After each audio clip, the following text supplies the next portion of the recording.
Vous regardez le Fou de la photo avec Éric Santerre. Aujourd'hui, l'édition HDR. Bonjour, aujourd'hui je vais vous montrer comment moi je développe mes photos en HDR. Je vous ai déjà fait une petite capsule sur le HDR, comment ça fonctionnait et les bases de tout ça. Aujourd'hui, je vais plutôt me concentrer sur le développement d'une photo HDR dans Lightroom avec le petit plugin de HDR Soft, les auteurs de Photomatics. On va passer de cette photo normalement exposée à cette combinaison de 3 expositions différentes pour faire une photo HDR. Passons donc à Lightroom pour faire la fusion de nos 3 expositions. Donc voici, j'ai ma première exposition qui est une normale. Ensuite, j'ai une sous-exposée et une surexposée. Donc, c'est simplement le temps d'exposition de chacune des photos qui est différente, qui va nous permettre d'aller chercher une plus grande plage dynamique de couleurs. Donc, je sélectionne mes 3 photos. Une fois qu'elles sont sélectionnées, ensuite, je vais dans le menu Fichier, Module externe extra, et ensuite, si le plugin est bien installé sur Lightroom, vous pouvez utiliser le menu Merge to 32-bit HDR. Là, un petit menu qui s'affiche. Align Images, j'ai pas besoin de faire ça puisque j'étais sur un trépied très fixe, donc mes 3 images sont déjà bien alignées ensemble. Remove Ghost, généralement, s'il n'y a pas trop de choses qui bougent dans votre photo, vous n'avez pas de besoin. Sauf que là, présentement, vous avez vu que j'ai un courant d'eau qui bouge beaucoup. Donc, en faisant ça, ça va peut-être réduire un peu l'effet fantôme sur la photo. Donc, c'est intéressant.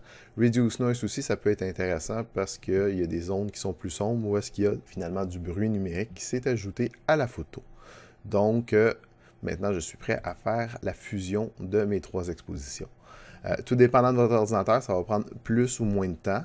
Ça va quand même prendre un certain temps, donc on se retrouve une fois que ceci est terminé. Ça ne sera pas très long.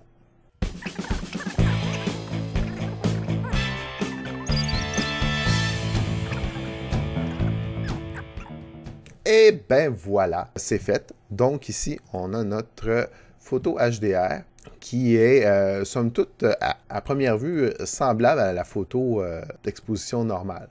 Sauf qu'elle contient beaucoup plus d'informations pour les couleurs qui va être plus facile à traiter. Donc, ça devient une photo paysage standard. Donc, la première chose que je fais, moi, quand je vais sur un paysage, c'est l'horizon. C'est la première chose qui achale mon regard. Donc, j'essaie, grosso modo, de trouver mon niveau.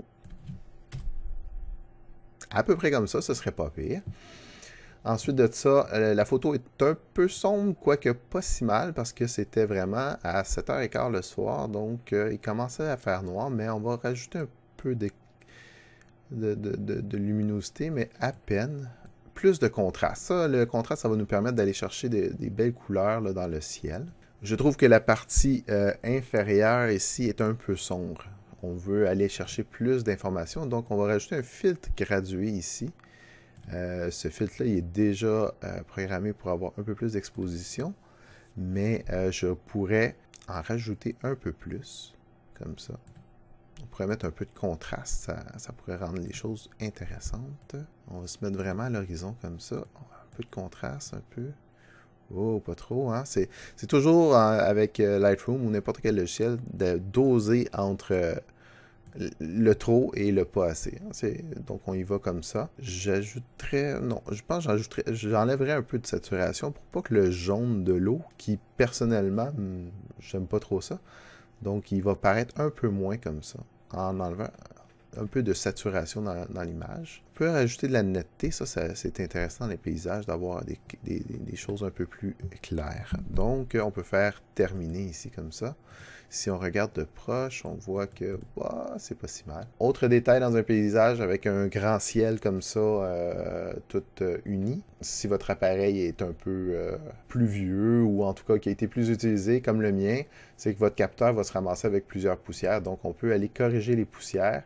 Ici, avec l'outil suppression des défauts, j'ai cliqué dessus et en bas ici, on a affiché les défauts. Là, c'est merveilleux, ça nous permet de voir vraiment où est-ce que chacune des petites poussières sur mon capteur se trouve. Et comme vous voyez, il y en a plusieurs. Donc, on va les corriger une à une. Et même si ça ne paraissait pas trop sur la photo, des fois, c'est quand on essaie de l'avoir en plus grand que ça paraît plus. Donc, On peut enlever les plus grosses, là, ici, pour la démonstration. Pas besoin non plus d'en faire trop non plus. Parfois, si là j'ai fait un gros cercle, ça risque de paraître sur la photo. On va enlever l'afficher les défauts pour voir si ça paraît. On va fermer. Non, c'est bon. Je pense qu'on a quand même enlevé plusieurs défauts. Sur cette photo-ci, un petit coup de pinceau ici au niveau des arbres, parce que je trouve qu'ils sont quand même intéressants dans la photo, mais il manque un peu d'exposition, les arbres, et peut-être un peu de clarté. Il faudrait voir. Si je pèse sur O pour avoir mon...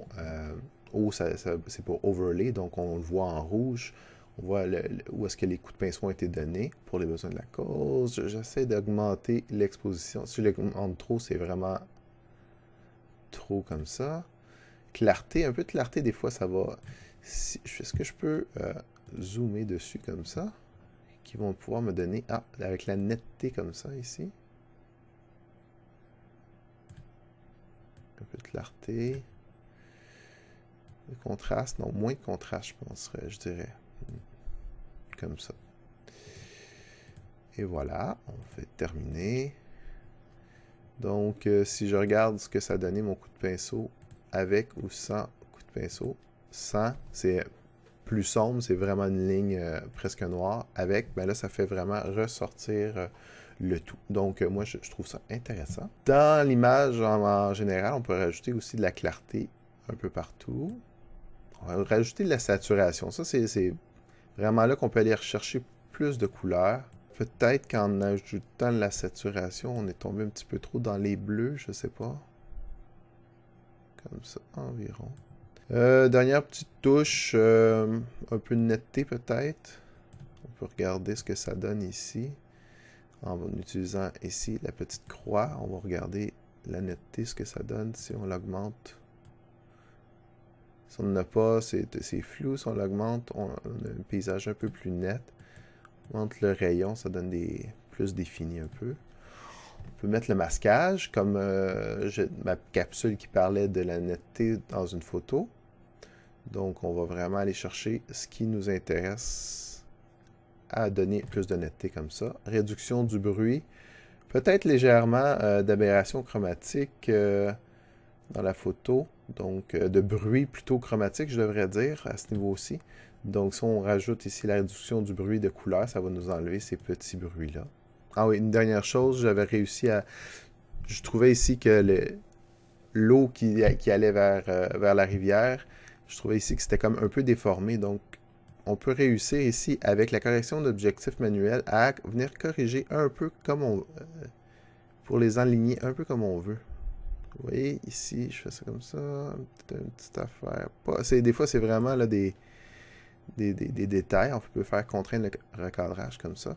Donc, si je fais avant, après, vous voyez, ça a comme fait tourner un petit peu la photo. Et donc, je sais pas comment appeler ça, les 4 choses en bas sont plus alignées. Donc, ça me plaît plus. On peut faire un léger vignettage pour terminer le tout, qui concentre un peu le regard sur le milieu. Moi, des fois, je fais ça, j'enlève le contour progressif. Ça me permet de mieux voir où est-ce que le vignettage va être affiché.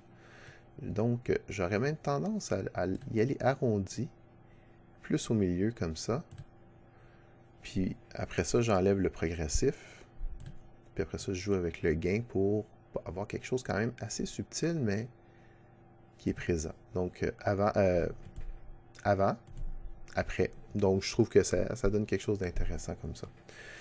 Donc, je pense que ça donne, grosso modo, la photo que je voulais vous présenter en HDR. C'est quasiment le traitement d'une photo paysage plus qu'une photo HDR comme telle, mais c'est pour vous montrer comment je procède pour faire mes propres photos HDR. Donc, j'espère que ça va pouvoir intéresser quelques personnes parmi vous. Sur ce, ben, à la prochaine!